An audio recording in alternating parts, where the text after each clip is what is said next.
First chapter is fundamental unit of life. Fundamental means basic and important. Unit of life. Life means living organism. Living organism के basic और important unit को कहते हैं cell. Means cell is the smallest basic unit of life. अब बात करते हैं cell की. Cells are structural, functional and biological unit for all living beings. A cell can replicate itself independently, hence they are known as the building blocks of life. Means हर living cell independently replicate करने की capacity रखता है. जैसे कि एक building छोटे छोटे ब्रिक्स से मिलकर बनी होती है, उसी तरह पूरा ऑर्गेनिज्म सेल से मिलकर बना होता है. इसीलिए इसे बिल्डिंग ब्लॉक्स ऑफ लाइफ कहते हैं. बच्चों, इसे आप ऐसे भी समझ सकते हो.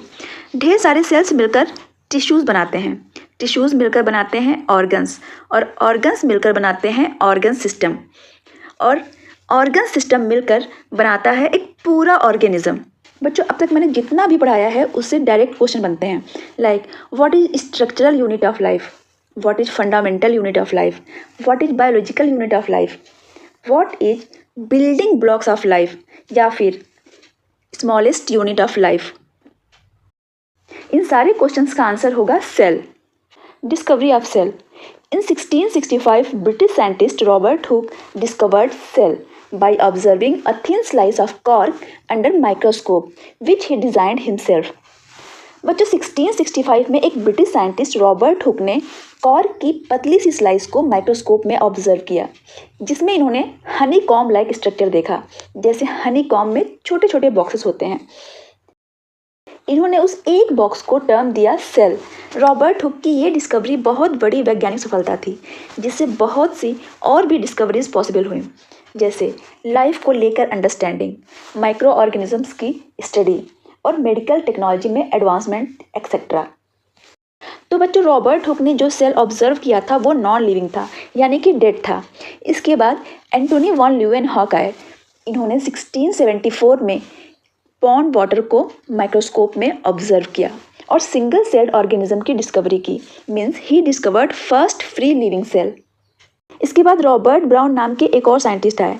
इन्होंने 1831 में बोला कि हर सेल के अंदर एक न्यूक्लियस होता है जो सेल की सारी एक्टिविटीज़ को कंट्रोल करता है.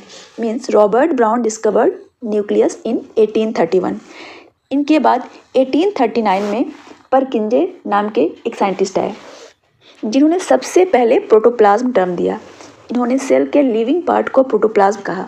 सेल का लिविंग पार्ट है साइटोप्लाज्म एंड न्यूक्लियस, और नॉन लिविंग पार्ट है cell wall. So protoplasm include cytoplasm plus nucleus. 1839 में थियोडर स्वान और मैथियस जैकब स्लेडन नाम के दो साइंटिस्ट ने मिलकर सेल थ्योरी प्रेजेंट की, जिसमें इन्होंने कहा all living organisms are made up of cells. इन दोनों साइंटिस्ट में थियोडर स्वान एक जियोलॉजिस्ट थे, जिन्होंने कहा हमारे अर्थ में जितने भी एनिमल्स हैं वो सेल्स के बने होते हैं, और स्लेडन एक बॉटनिस्ट थे. इन्होंने कहा जितने भी प्लांट सेल हैं वो सेल के बने होते हैं. इन दोनों लोगों के स्टेटमेंट को मिलाकर कहा गया all living organisms are made up of cell. मगर ये सेल थ्योरी सेल के सारे एस्पेक्ट्स को एक्सप्लेन नहीं कर पाई. इसलिए रोडल्फ वर्च्यू नाम के एक और साइंटिस्ट आए. इन्होंने इस सेल थ्योरी को थोड़ा और एक्सपेंड किया और बोला all cells come from pre existing cells. Means नई सेल्स पहले से ही मौजूद सेल से एराइज होती हैं. Now frequently asked questions. Who discovered cell, who discovered free living cell, who gave cell theory, what is cell theory, what is protoplasm, who coined the term protoplasm, explain the contribution of Rudolf Virchow in the discovery of cell. Now unicellular and multicellular organisms. बच्चों, microscopic technology के advancement के साथ ही unicellular और multicellular organisms की discovery हुई. सबसे पहले बात करते हैं यूनिसेलुलर ऑर्गेनिजम्स की. बच्चों, कुछ ऑर्गेनिज्म सिंगल सेल के बने होते हैं, उन्हें यूनिसेलुलर ऑर्गेनिजम्स कहते हैं. मीन्स एक सिंगल सेल ही इन ऑर्गेनिजम्स के सारे फंक्शंस परफॉर्म करता है, like amoeba, paramecium and chlamydomonas. Now we will come on multi cellular organism. वे ऑर्गेनिज्म जो दो या दो से अधिक सेल्स से मिलकर बने होते हैं, लाइक हम human beings, plants, birds animals etcetera. बच्चों, मल्टी सेलुलर ऑर्गेनिजम्स में डिफरेंट टाइप की सेल्स होती हैं जिनको मेनली 3 कैटेगरी में डिवाइड किया गया है। पहला नंबर ऑफ सेल के बेस पे, दूसरा उनकी साइज के बेस पे और तीसरा उनके शेप के बेस पे। नंबर के बेस पर ऑर्गेनिजम्स को 2 कैटेगरी में डिवाइड किया गया है जिसे आप पहले पढ़ चुके हैं, that is unicellular organisms and multi cellular organisms. अब आते हैं साइज के बेस पे। बच्चों, लिविंग ऑर्गेनिजम्स में सेल साइज भी वेरी करता है, कुछ बेहद छोटे होते हैं तो कुछ काफ़ी बड़े होते हैं। Smallest living cell on earth is mycoplasma, largest cell is ostrich egg. Students, यहाँ एक बात याद रखने वाली है, सेल साइज को हमेशा माइक्रोन में मेजर करते हैं। दिए गए टेबल में डिफरेंट टाइप के सेल्स और उनके डायमीटर्स दिए गए हैं। Bacteria 1 micrometre, human RBCs 7.5 micrometre, human cheek cells 60 micrometre, typical human cell is 25 micrometre. Students, living organisms में शेप के बेस पर भी डिफरेंट टाइप की सेल्स पाई जाती हैं, कुछ राउंडेड, कुछ स्फेरिकल, कुछ इलोंगेटेड, कुछ स्पिंडल शेप तो कुछ ब्रांच्ड होती हैं। बच्चों, यहाँ दिए गए इमेज में कुछ ह्यूमन सेल्स और कुछ प्लांट सेल्स हैं जिनके शेप अलग अलग टाइप्स के हैं। ये ह्यूमन आरबीसीज हैं जो डोनट के शेप की होती हैं। ये डब्ल्यूबीसीज हैं। इपिथेलियल सेल्स जो लॉन्ग और नैरो होती हैं। यहाँ नर्व सेल्स हैं, आप देख सकते हैं ये ब्रांच्ड और लॉन्ग हैं। प्लांट्स में पाई जाती हैं ट्रैकिड्स और मीजोफिल सेल्स। ट्रैकिड्स इलोंगेटेड होती हैं और मीजोफिल सेल्स राउंड और ओवल होती हैं। Division of labour, each living cells has the capacity to perform certain basic functions that are characteristic for all living forms। Means हर living cells के कुछ न कुछ बेसिक फंक्शंस होते हैं जो उन्हें स्पेशल और इम्पॉर्टेंट बनाते हैं। The specialization of all organelles to perform specific functions that allows cell to survive and perform its role in the body. बच्चों, जैसे हम ह्यूमंस में डिफरेंट बॉडी पार्ट्स के अलग अलग फंक्शंस होते हैं, जैसे कि हार्ट का काम है ब्लड पंप करना, स्टमक का काम है फूड डाइजेस्ट करना और किडनी का काम है ब्लड को फिल्टर करना। इसी तरह का division of labour single cell में भी देखने को मिलता है। बच्चों, सेल के अंदर कुछ स्पेसिफिक कंपोनेंट्स होते हैं जिन्हें सेल ऑर्गेनेल कहते हैं। हर सेल ऑर्गेनेल का अपना एक अलग स्पेशल फंक्शन है। FAQs, difference between unicellular and multicellular organisms. Give 2 examples of unicellular organisms and 2 examples of multicellular organism. Write the name of smallest cell. Write the name of largest cell. Why cells has different shape and size.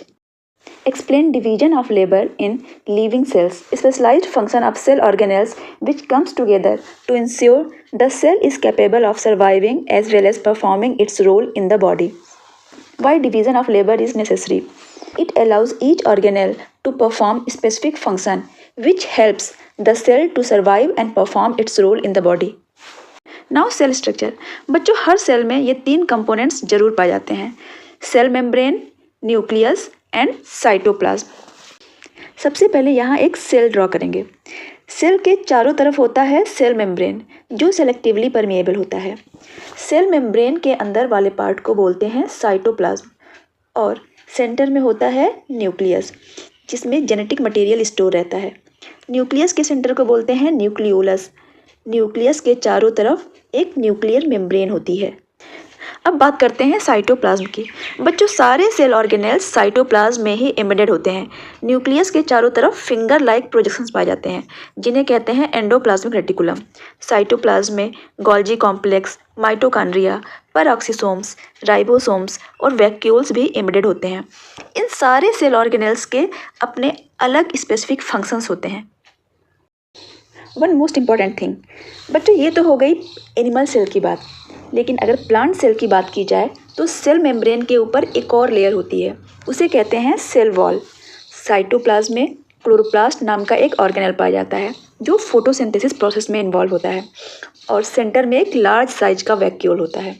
Means plant cell के structure में आपको 3 चीज़ें याद रखनी है, एक cell wall, दूसरा chloroplast और तीसरा वैक्यूल। यही प्लांट सेल और एनिमल सेल के बीच का मेजर डिफरेंस है।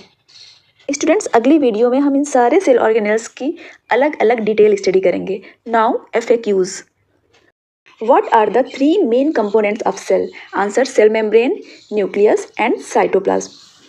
Draw a rough diagram of cell and label any two cell organelle. Name outermost layer of animal cell. Name outermost layer of plant cell.